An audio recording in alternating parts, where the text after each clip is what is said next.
नमस्कार। India debate में आप सबका स्वागत है। मैं हूं आशुतोष पाठक। मित्रों, आज स्टूडियो से बाहर हूं और जगह बताना जरूरी नहीं है, लेकिन आज स्टूडियो में नहीं है।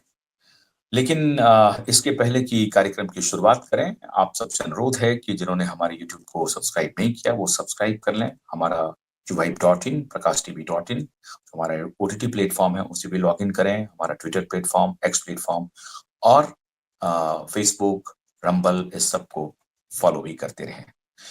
और अब आगे बढ़ते हैं, लेकिन आगे बढ़ने से पहले आपको महाशिवरात्रि की ढेर सारी शुभकामनाएं। शिव जी की असीम अनुकंपा आप सब पर बरसे और आपके जीवन में सुख, शांति और समृद्धि, सुख समृद्धि तो भरपूर मिले। आप खुद भी खुश रहें, लोगों को भी खुश रखें, लोगों के लिए भी अच्छा सोचें, अच्छा करें, यही हमारी दुआ भी है। लेकिन कुछ लोग होते हैं जो अच्छा सोचते नहीं हैं, अच्छा करते भी नहीं हैं। बस वो मीन मेख निकालने की कोशिश करते रहते हैं और आखिर में कुछ लोग उनके इस मीन मेख को पूरी तरह से एक्सपोज कर देते हैं। आज कुंभ के समापन का दिन है, 26 फरवरी है और आपको मालूम है कि 13 जनवरी 2025 से महाकुंभ की शुरुआत हुई थी। 14 जनवरी को मकर संक्रांति थी, 13 जनवरी से कुंभ की शुरुआत हुई और 25 फरवरी को आज कुंभ का समापन होने वाला है। कल तक के जो आंकड़े आ रहे थे वो लगभग 63 करोड़ या 64 करोड़ लोगों ने आस्था की डुबकी लगा ली कुंभ में और कुंभ स्नान करके लौट रहे हैं।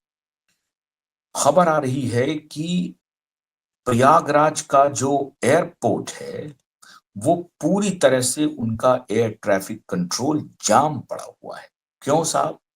क्योंकि एक एक दिन में चार्टर्ड प्लेन जो उतर रहे हैं ना, उसकी संख्या सैकड़ों में है, एक दो में नहीं है। चार्टर्ड प्लेन आ रहे हैं, प्लेन पे लोग भर भर के लोग आ रहे हैं। रेलगाड़ियां, विशेष गाड़ियां चलाई गई, कितनी रेलगाड़ियां चलाई अब शायद गिनती रेलवे भी भूल गया है। देश का ऐसा कोई कोना नहीं है जहां से रेलगाड़ियां नहीं चली, विशेष रेलगाड़ियां नहीं चली। बस नहीं चले, फोर व्हीलर की तो ऐसी ऐसी बार ऐसा सैलाब आ गया, ऐसी भीड़ लग गई, समंदर आ गया फोर व्हीलर का। और ये कहा जाता रहा कि 200-200 किलोमीटर तक जाम हो गया। जाम नहीं था, वो काफिला था। कहीं अगर एक जगह सैकड़ों गाड़ियां एक रोड पर एक साथ एक ही समय में आ जाए तो जाम तो लगने हैं। जाम लगे भी, इसमें कोई शक नहीं है। कई बार 48-48 घंटे तक लोगों को परेशान रहना पड़ा, ये भी सत्य है। लेकिन बावजूद इसके 64 करोड़ लोगों ने आस्था की डुबकी लगा दी। महामंडलेश्वर भी बन गए, आपको मालूम होगा। उस महामंडलेश्वर में ममता कुलकर्णी भी पहुंच गई। पिछले 2-4 दिनों के जो फोटोग्राफ आपके सामने आ रहे हैं, उससे बॉलीवुड के कुछ लोगों के दिल में हलचल मच गई है। और वो फोटोग्राफ किनके हैं साहब? वो फोटोग्राफ है रवीना टंडन के, कैटरीना कैफ के। कैटरीना कैफ, रवीना टंडन, इनके कुंभ में डुबकी लगाने के बाद भूचाल आ गया।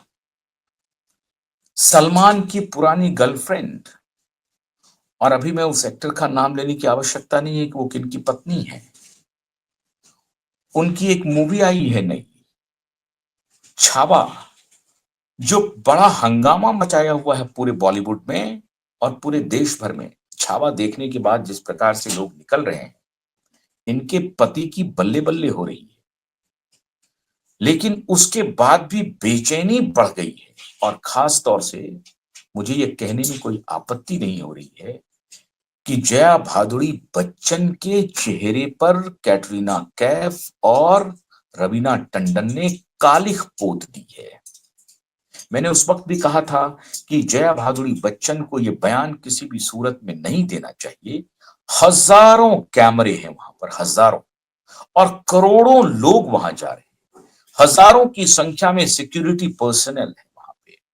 सेंट्रलाइज्ड ड्रोन से मैपिंग हो रही है, ड्रोन के कैमरे चल रहे हैं। उसके बाद भी ये आरोप लगाया गया कि लाशों को गंगा में प्रवाहित किया गया, और ये आरोप लगा रही है पार्लियामेंट परिसर में एक जिम्मेदार जनप्रतिनिधि। वो सिर्फ महज वो एक्ट्रेस नहीं है, वो अमिताभ बच्चन की सिर्फ पत्नी नहीं है, वो समाजवादी पार्टी की नेता हैं, जनप्रतिनिधि हैं। और जनप्रतिनिधि की एक जिम्मेदारी होती है कि अपने प्रतिपक्ष की आलोचना करें। अगर सरकार ने कोई काम में त्रुटि की है तो उसकी भरपूर आलोचना होनी चाहिए, लेकिन उस आलोचना में ख्याल ये रहे कि उस आलोचना से हमारे जनमानस पर कोई विपरीत प्रभाव न पड़े। कुंभ सरकार का कुंभ नहीं है, हजारों वर्षों से कुंभ की परंपरा है। ये कोई योगी जी कुंभ आयोजित नहीं किए हैं, ये कोई 13 जनवरी से लेकर के 26 जनवरी तक योगी जी ने कोई साजिश करके कुंभ नहीं बना दिया, कुंभ का आयोजन नहीं कर लिया, या मोदी जी ने। ये कुंभ भारत के सनातन परंपरा का एक बहुत ही बड़ा हस्ताक्षर है जो हजारों वर्षों से चलता आ रहा है। आप उस कुंभ को कह रहे हैं, आपको मोदी की आलोचना करनी है, आपको योगी की आलोचना करनी है, आप पूरी तरह से स्वतंत्र हैं, जरूर आलोचना कीजिए। लेकिन ऐसा गैर जिम्मेदाराना बयान कि लाशों को गंगा में प्रवाहित किया गया, इसका क्या प्रभाव पड़ा?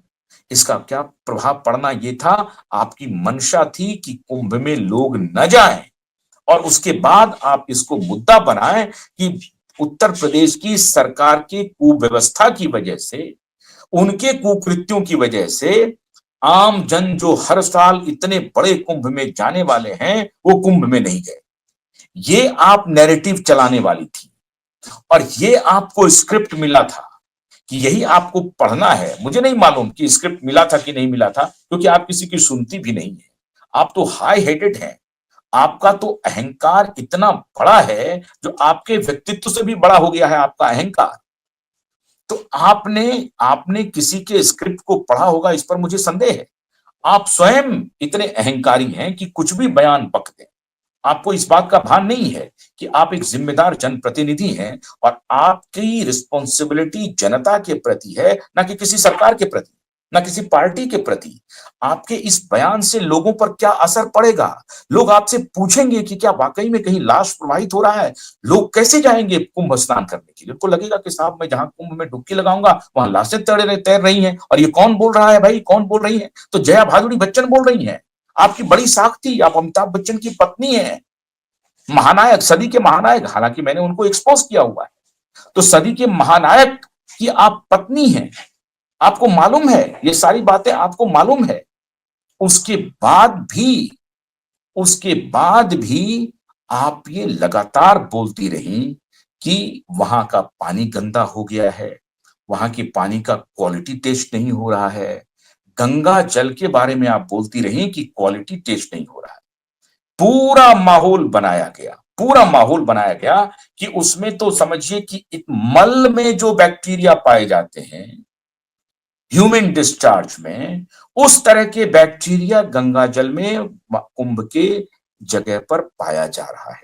ये माहौल बनाया गया, और इस माहौल को बनाने में आप लोगों की भूमिका थी। तो एक तरफ तो आप ये माहौल बना रहे थे, दूसरी तरफ उधर अडानी, अंबानी, महिंद्रा, तमाम लोग, अरे आपको छोड़िए, डीके शिव कुमार, एक कांग्रेस के नेता, वहां पहुंच गए कुंभ में, और आरिफ मोहम्मद खान ने जाकर के कुंभ में डुबकी लगा दी। आपके व्यक्तित्व पर कालिख तब पुत गया जब कैटरीना कैफ और रवीना टंडन पहुंच गई। इसके पहले भी बहुत सारे एक्टर, एक्ट्रेस, अब मनोज तिवारी हो या रवि किशन हो, उनका तो कोई गिनती नहीं हो, तो बीजेपी में ही है साहब। लेकिन फिल्म स्टार, कितने फिल्म स्टार वहां पहुंच गए, कितने प्रोड्यूसर पहुंच गए, कितने डायरेक्टर पहुंच गए, इसकी गिनती नहीं है। आपको मालूम है, आपने रिपोर्ट्स देखे होंगे मीडिया की, कि एयर ट्रैफिक कंट्रोल जो प्रयागराज एयरपोर्ट का है, वो पूरी तरह से चौक हो गया है। चार्टर प्लेन लैंड कर रहे हैं, प्लेन हवा में उड़ रहे हैं क्योंकि उनको स्पेस नहीं मिल रहा है, लैंडिंग के लिए टाइम नहीं मिल रहा है, लैंडिंग स्पेस नहीं है, और उसको पार्क करने का भी स्पेस नहीं है, टाइम नहीं है। ऐसी परिस्थिति में आप ये बयान दे रही हैं कि वहां का पानी तो पीने लायक नहीं है, वहां तो डुबकी लगाने लायक नहीं है। पहले तो कहा कि आचमन करने लायक नहीं है, पर फिर कहा कि डुबकी लगाने लायक नहीं है। लेकिन आपके सारे मंतव्य पर रवीना टंडन और कैटरीना कैफ ने पानी फेर दिया। अब आप पूछेंगी, कैटरीना कैफ तो महामंडलेश्वर बनने के लिए नहीं गई थी, रवीना टंडन भी महामंडलेश्वर बनने के लिए नहीं गई थी।